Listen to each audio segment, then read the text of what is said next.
So here we have Emily. She's going to go ahead and perform a Romanian deadlift. This would be a great exercise for those who can't get their back in a good starting position when they're learning a deadlift. Emily's a little bit more experienced, so what she's going to do is she's going to take the bar down just past the knees, all the way back up. Her main goal is to keep that back position, so you notice her back is nice and flat. She throws those hips back, the bar travels down past the knees, she goes all the way up. She's going to knock out one more rep. Again, this is a great exercise to do if you can't get your back set in that bottom position of the deadlift. You can slowly get your way down to that position. It helps you maintain a nice back angle, helps you shoot your hips back, helps you lower the bar, stretch out the hamstrings, allows you to really develop the hamstring strength. I know Emily definitely felt that there.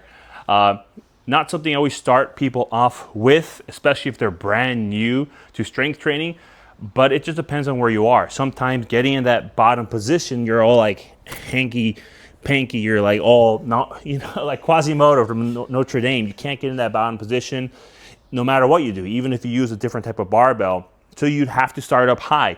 You have to kind of get that pattern down ingrained. Doesn't mean that's where we're always going to be, but it's where you're going to start. And then RDL is a great way to start there if you're brand new to strength training.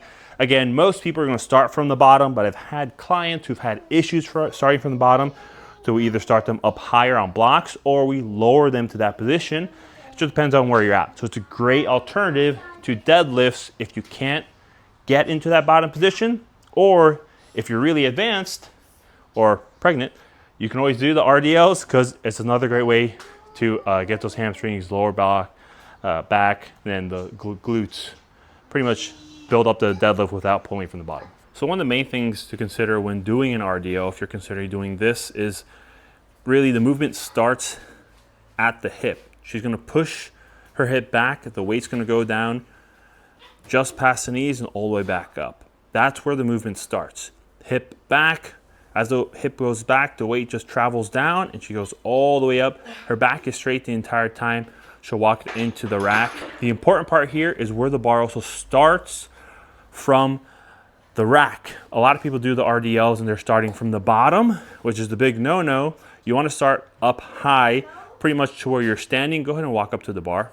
Or if the bar is just above the knees, because you're pulling the bar up and you're really just focused on three things, which is lower back, glutes, hamstrings, similar to what a deadlift is, but you're working that top position.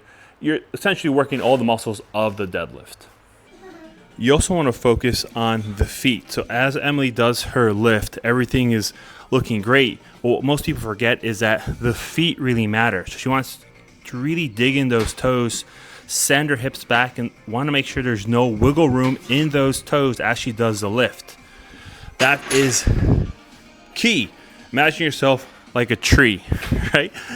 If Emily's grabbing the bar with those strong arms, those branches, she needs to make sure her roots, those toes, show those toes, girl, they are gripped into the ground. A lot of times when people do the RDL, they'll focus on the back, focus on the arms, grab that bar tight, but they fail to focus on these toes and they'll shoot their hips back. The weight will go back to the heels. So go ahead and shoot your hips back, coming off the toes. That's a big no-no. Grip those toes into the ground as if you're at the beach, wanting to grip the sand. And as you do the movement, the entire time, go up and down. There's no movement in those toes. You're one solid unit, one solid tree.